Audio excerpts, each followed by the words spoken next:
dans le cadre du cursus entre le minimum et le maximum de la peine que les choses vont se jouer. Plus il y a de victimes et plus la peine va être lourde.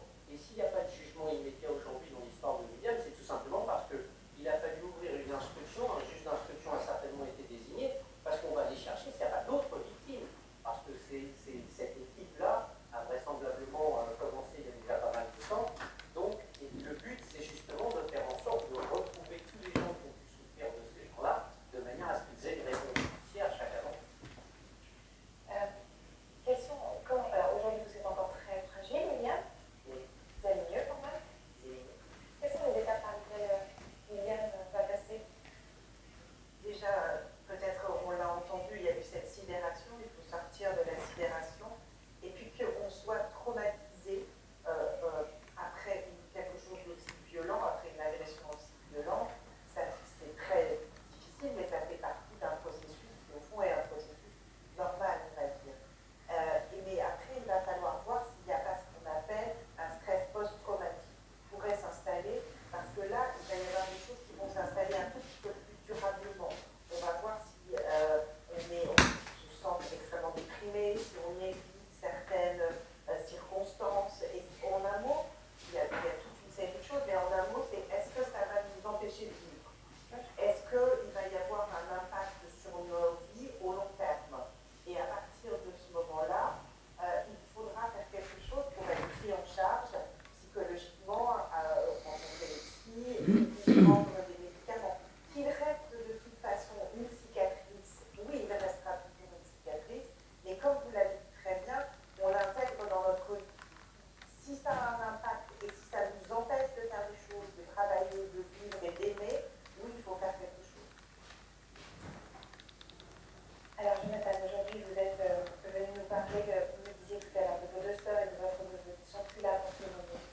Alors, lui, en 2022, mon ex-beau-frère a assassiné sa compagne, Jennifer, et le lendemain, son fils de 3 ans.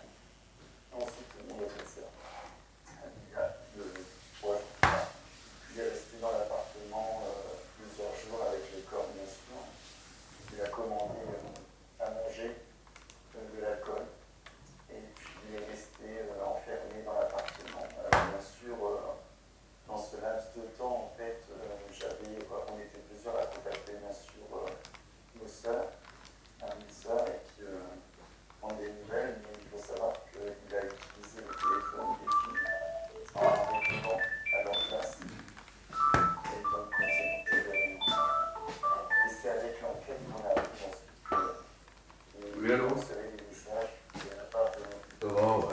Vous avez trouvé que le message était Oui, parce qu'on a un surnom à Médiane, Ouais. et là il avait marqué Nadichette, c'était pas les mots habituels dans les messages. L'histoire est tellement récente, comment ça va vous toucher? Comment ça Ouais. passe? Je ne peux pas dire que je l'ai bien, c'est faux. J'avance, il faut d'abord. D'accord, ok. On a le choix. Et parlez-moi de Marie Amélia, quel genre de... Est-ce que vous acceptez qu'on voit les photos? Oui, bien sûr. Alors, présentez-nous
Merci.